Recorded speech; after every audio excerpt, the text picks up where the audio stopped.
A blood-curdling scream pierces the morning air as 12-year-old Liam Blackwood scrambles desperately up the rocky terrain. Just 15 feet behind him, a massive mountain lion's muscles ripple beneath its tawny coat, eyes locked on its prey. The boy stumbles, his hiking boot catching on an exposed root, and falls hard against the unforgiving ground. The puma crouches, ready to pounce, when suddenly a white blur explodes from the nearby brush. With a ferocious bark that echoes across the canyon, Luna, the family's Dogo Argentino, hurls herself directly between the boy and the predator. In that moment, as boy and mountain lion lock eyes across the protective barrier of 90 pounds of loyal canine muscle, Liam Blackwood knows that his life hangs in the balance. Before we continue, if you enjoy incredible true animal rescue stories, make sure to click that subscribe button. This is the best way for you to support our work. Thank you very much, and let's continue. 3 months earlier, tech mogul Richard Blackwood stood in his sprawling Montana ranch kitchen, scrolling through his phone while his wife Catherine argued with him. "Absolutely not," Catherine said firmly. "We already discussed this, Richard. Liam doesn't need some attack dog. What he needs is for his father to spend time with him." Richard sighed heavily, pocketing his phone. At 48, the lines on his face told the story of a man who had built an empire but was struggling to connect with his only son. $3 billion in the bank, and he couldn't figure out how to make his 12-year-old happy. It's not an attack dog, Cat. The Dogo Argentino is a guardian breed. The breeder says they're excellent with families, especially children. Catherine leaned against the marble countertop, arms crossed. "This isn't about what breed it is. It's about you thinking you can buy Liam's affection instead of giving him your time." Richard flinched at the accusation, though he couldn't deny the truth in it. Since selling his software company 2 years ago, he'd purchased this 1,000-acre property in Montana's Paradise Valley as a place to reconnect with his family. So far, it wasn't working. Liam spent most days gaming in his room, while Richard found himself constantly pulled back into various board meetings and investment opportunities. "The dog isn't just a gift," Richard said finally. "It's companionship for him. Someone that will always be by his side when you can't be," Catherine finished softly. Her expression softened. "I understand your intentions, but you're missing the point. Liam needs you, not a substitute." Richard nodded, but his mind was already made up. "Let's just meet the dog. If it doesn't feel right, we'll walk away." 2 days later, they drove to a specialized breeder 3 hours away. While Catherine remained skeptical, something unexpected happened when they arrived. Liam, who had been sullen and silent during the drive, completely transformed when they entered the kennel. Among the elegant white Dogo Argentino puppies, there was one slightly smaller female who immediately approached him. While her littermates roughhoused in the corner, she sat directly in front of Liam, her dark eyes studying him with unusual intensity. "She's different," the breeder explained. "More observant than the others, less playful, but incredibly intuitive. Some might overlook her because she's not as outgoing, but in my 20 years of breeding, I've learned to spot the special ones." Liam knelt down, and the puppy placed a paw on his knee. "What's her name?" he asked, the first words he'd spoken all day. "She doesn't have one yet," the breeder said. "That would be up to you." "Luna," Liam whispered without hesitation. "Her name is Luna." Richard exchanged a look with Catherine, who gave a slight nod. Maybe this wasn't such a bad idea after all. Luna joined the Blackwood family that day, and for the first time in months, Liam seemed genuinely excited about something. Richard had arranged for a professional dog trainer to work with them 3 times a week, teaching both Liam and Luna how to communicate with each other. To everyone's surprise, Liam took the responsibility seriously, waking up early to feed Luna and taking her on walks around the property's safer areas. Catherine had to admit that the change in their son was remarkable. "I haven't seen him smile this much since before we moved here," she told Richard one evening as they watched Liam playing fetch with Luna in the yard. The dog, now 6 months old and growing rapidly, was already fiercely devoted to the boy. "I told you this would be good for him," Richard said, allowing himself a moment of satisfaction. Catherine squeezed his hand. "It's a start.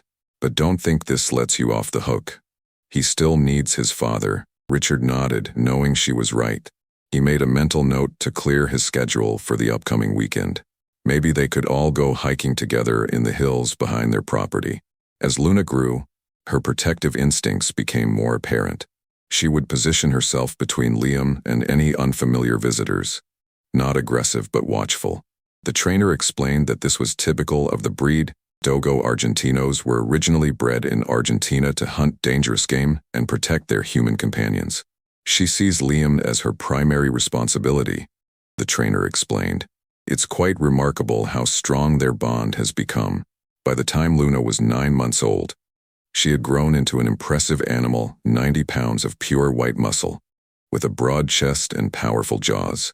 Despite her imposing appearance, she was gentle with the family, especially with Liam. She slept outside his bedroom door each night, refusing to be coaxed elsewhere. Summer arrived, and with it, Richard's promise to be more present. He had finally managed to delegate enough of his responsibilities to free up substantial time. One morning over breakfast, he proposed a father-son overnight camping trip. Just up to Eagle Point, he suggested, pointing to a spot on the property map. It's about a 3-hour hike, but the view of the valley is spectacular. Liam hesitated, glancing at Luna, who sat attentively by his chair. Can Luna come? Richard hadn't planned on bringing the dog, but seeing his son's uncertainty, he quickly agreed. Of course, she's part of the family. Catherine helped them pack, double-checking their supplies. Remember, the weather can change quickly up there, she warned, and keep your satellite phone on. Cell service is non-existent once you get into the hills. Richard resisted the urge to check his own phone one last time before they left. This trip was about Liam, about rebuilding their relationship. Everything else could wait. The hike started well enough. The June weather was perfect, warm sunshine with a cool breeze keeping them comfortable as they ascended the trail. Luna trotted ahead, occasionally circling back as if to ensure they were keeping up. Richard used the opportunity to really talk with his son, asking about his interests and future aspirations in a way he realized he'd never done before. I might want to be a veterinarian, Liam confided as they took a water break, or maybe work with wildlife somehow. Richard felt a pang of guilt. He'd always assumed Liam would eventually take over the business aspects of his legacy. It had never occurred to him that his son might have completely different dreams. That sounds fantastic, he said sincerely. You've got a natural way with animals. Liam's face lit up with surprise and pleasure at his father's approval, making Richard acutely aware of how rarely he must have given it. They reached Eagle Point by mid-afternoon and set up their small camp. The view was indeed spectacular, rolling hills giving way to the valley below, their ranch a tiny speck in the distance. They built a small campfire, and Richard taught Liam how to cook trout, a skill his own father had passed down to him decades ago. As darkness fell, they sat side by side, gazing at the stars emerging in the clear mountain sky. Luna lay at Liam's feet, seemingly relaxed but ears occasionally twitching at the night sounds. Dad, Liam's voice was quiet. Why did you really buy this ranch? Richard took a deep breath, considering his answer carefully. I wanted us to be a family again. After selling the company, I realized I'd been so focused on building something that I'd missed watching you grow up. I thought this place would give us a fresh start. But you're still always working, Liam observed, not accusingly but matter-of-factly. I am, Richard admitted, and that's my mistake. Old habits are hard to break. But I'm trying, Liam. This weekend is part of that.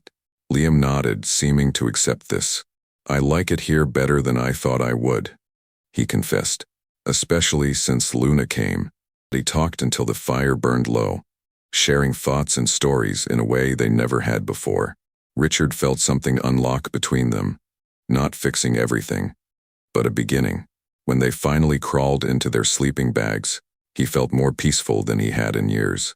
Morning arrived with a spectacular sunrise that painted the mountains in shades of gold and pink. They ate a simple breakfast, packed up their gear, and began the hike back down to the ranch. Richard had promised Catherine they'd be home by noon.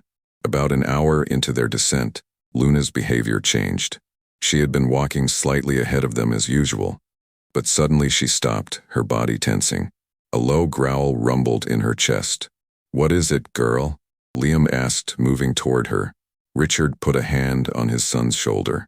"Wait, something's wrong." Luna's growl deepened, the hair along her spine standing on end as she stared intently into a thicket of trees about 30 yards from the trail. "Let's keep moving," Richard said quietly. "Stay close to me." They continued down the path, Richard keeping a watchful eye on their surroundings. Luna stayed unusually close to Liam now, occasionally glancing back toward the trees they'd passed. Richard was just beginning to relax when they rounded a bend and came face to face with what Luna had sensed earlier. Standing in the middle of the trail, not 20 feet ahead of them, was a mountain lion. It was enormous, a male puma in his prime, muscular and alert, with tawny fur that blended perfectly with the rocky terrain. Richard's heart nearly stopped. He slowly reached for Liam, pulling him behind him. "Don't run," he whispered. "Back away very slowly." The mountain lion watched them, its tail twitching slightly. Mountain lion attacks on humans were rare, Richard knew, but they happened, especially when the animals felt cornered or were protecting territory. Luna positioned herself in front of both of them, her body rigid, a continuous low growl emanating from deep in her chest. The contrast was striking, the pure white dog against the golden predator, two formidable animals assessing each other. For several tense moments, nobody moved. Then the mountain lion took a step forward, and Luna's growl turned into a warning bark. The puma hesitated, then slunk off the trail into the underbrush. "Keep moving," Richard murmured. Slowly, they backed away, then carefully continued down the trail, constantly scanning their surroundings. Luna remained vigilant, her usual playfulness replaced by intense focus. "Is it gone?" Liam whispered after several minutes. Before Richard could answer, a blood-curdling scream erupted from the 12-year-old as the mountain lion exploded from the brush directly beside them. In the chaos that followed, Richard was knocked aside, losing his footing on the rocky trail and tumbling down a short embankment. Pain shot through his ankle as he tried to stand. "Liam!" he shouted, watching in horror as his son bolted up the trail in terror, the mountain lion in pursuit. Luna reacted instantly, charging after them with a ferocity Richard had never witnessed in the normally gentle dog. He struggled to his feet, ignoring the searing pain in what was clearly a sprained or broken ankle, and began to hobble after them as quickly as he could. Liam ran blindly, fueled by primal fear. He could hear the mountain lion behind him, its powerful paws hitting the ground in rhythm. He scrambled up a rocky incline off the trail, hoping to reach higher ground, but the loose stones betrayed him. His foot caught, and he fell hard, the breath knocked from his lungs. He rolled over to see the puma approaching, its movements now slow and deliberate. The predator had no need to rush. Its prey was cornered. Liam's mind flashed to all the wildlife documentaries he'd watched. The inevitable conclusion when predator caught prey. He closed his eyes. The impact he expected never came. Instead, he heard Luna's fierce bark as she hurled herself between Liam and the mountain lion. The 90-pound dog stood her ground, her white coat brilliant against the earth tones of the mountain landscape, every muscle in her body tense and ready. The mountain lion hesitated, clearly reassessing the situation. What had seemed like an easy target was now protected by a formidable opponent. It let out a threatening growl, to which Luna responded with a deeper, more menacing sound of her own. For Liam, time seemed to stop as boy and mountain lion locked eyes across the protective barrier of loyal canine muscle. In that moment, he knew that his life hung in the balance, dependent on the courage of an animal who had become far more than just a pet. The standoff might have lasted seconds or minutes. Liam couldn't tell. Then the mountain lion made its decision. It lunged, not at Liam but at Luna, powerful claws extended. The dog met the attack head-on, her powerful jaws snapping as she fought with desperate courage. The two animals became a blur of white and gold, snarling and thrashing against the rocky ground. Despite being outweighed by the predator, Luna fought with the heart of a true guardian, never giving ground, never allowing the puma to get past her to Liam. Richard appeared at the top of the incline, wild-eyed and limping badly. He had grabbed a large branch as a makeshift weapon, though against a mountain lion, it would offer little protection. "Liam, run to me," he shouted. But Liam couldn't leave Luna. "She's saving me. Dad, chimp her." The mountain lion had gained the advantage, its greater weight pinning Luna to the ground. One powerful paw struck her side, and she yelped in pain but continued fighting. Blood, both hers and the Puma's, stained her white coat. In that moment, something changed in Richard Blackwood. The man who had built empires through calculated decision-making acted purely on instinct. Ignoring his injury, he charged down the slope, shouting at the top of his lungs and swinging the branch above his head. "Get away from them," he roared, his voice echoing across the canyon.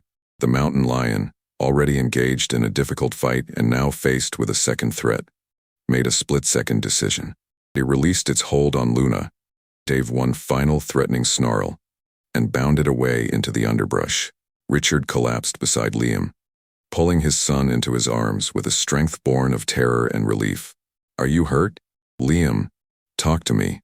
"I'm okay," Liam gasped, then immediately turned to Luna. But Luna's not.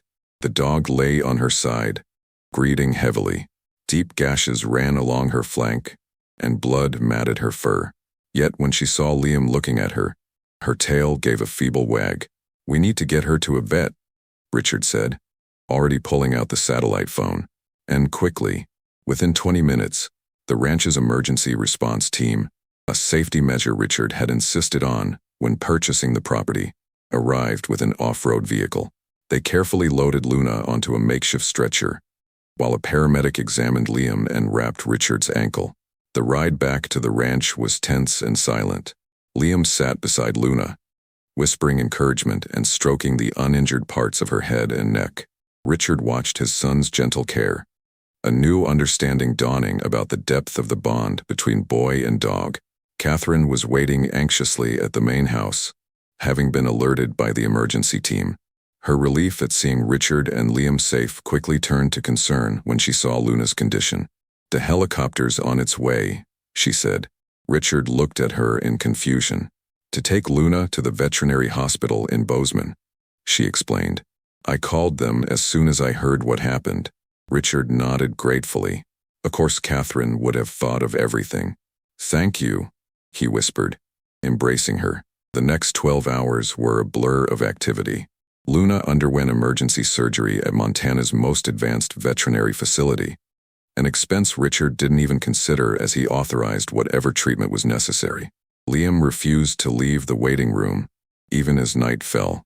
Richard and Catherine stayed with him, the family united in their concern for the dog who had risked everything to protect one of their own.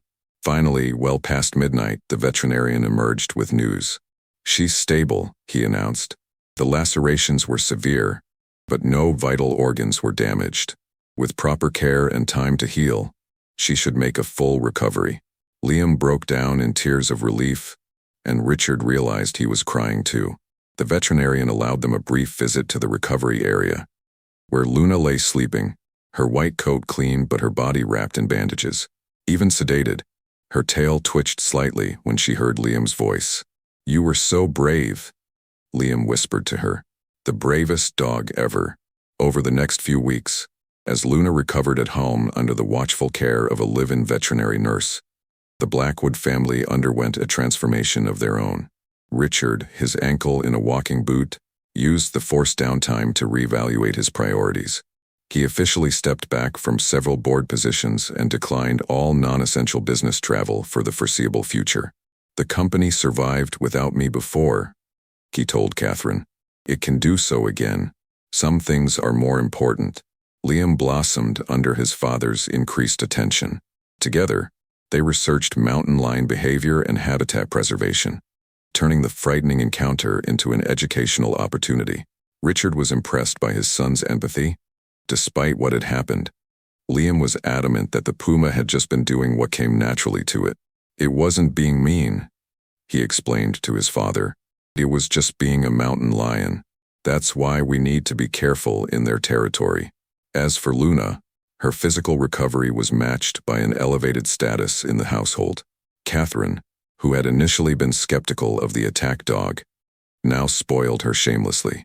Luna accepted the attention regally, though her primary focus remained, as always, on Liam. The story of Luna's bravery spread quickly through the tight-knit Montana community. Local news picked it up first, then national outlets. Richard was offered substantial sums for exclusive interviews, which he declined. When a major pet food company approached them about featuring Luna in an advertising campaign, however, he saw an opportunity. "We'll do it," he told the company's representatives. On one condition: all of Luna's fees go directly to the Mountain Wildlife Coexistence Fund. The resulting campaign, featuring stunning photography of Luna against the Montana landscape, her scars visible but healed, raised over $2 million for wildlife conservation efforts focused on reducing human-predator conflicts. 6 months after the attack, on a crisp autumn afternoon, the Blackwood family followed a familiar trail up toward Eagle Point. Luna, fully recovered and more vigilant than ever, led the way. They had returned to the mountain many times since that fateful day, refusing to let fear keep them from the wilderness they had come to love. At the spot where Luna had faced down the mountain lion, they stopped. Richard placed a simple granite marker they had carried up the trail together. Engraved on its surface were the words, "Courage comes in many forms. Thank you, Luna." Liam knelt beside the marker, his hand resting on Luna's head. The dog leaned against him, her dark eyes scanning their surroundings with the alertness that would never leave her. "You know what I realized, Dad?" Liam said thoughtfully. "Everyone keeps saying how lucky I was that day to have Luna, and I was, but I think maybe we were all lucky." "How so?" Richard asked, though he had an inkling of what his son meant. "Before Luna, we were all kind of separate. You were busy with work. Mom was trying to make the ranch feel like home. I was just mad about moving here." Liam looked up at his father. "Luna brought us together, and then the mountain lion. It showed us what really matters." Richard placed his hand on his son's shoulder, feeling a surge of pride at the wisdom beyond Liam's years. "You're right. Sometimes it takes nearly losing something to realize how precious it truly is." Catherine joined them, completing their circle. "So what have we learned from all this?" she asked, in the gentle but probing way that had always made her an excellent mother. "That family protects family," Liam said immediately, his arm around Luna's powerful neck. "That some things are worth fighting for," Richard added, thinking of his son's courage and his own changed priorities. "And that sometimes," Catherine concluded with a smile, "the most unexpected additions to our lives turn out to be exactly what we needed." As they stood together on the mountainside, the vast Montana landscape spread before them. Richard Blackwood, tech mogul, billionaire, but most importantly, father, felt a contentment that no business success had ever provided. His son was safe, their family was whole, and beside them stood Luna, the extraordinary dog who had saved not just a boy's life, but in many ways, an entire family. The white Dogo Argentino surveyed her domain, ever watchful, ever loyal. In the distance, perhaps, a mountain lion roamed. But on this day, in this moment, all was as it should be.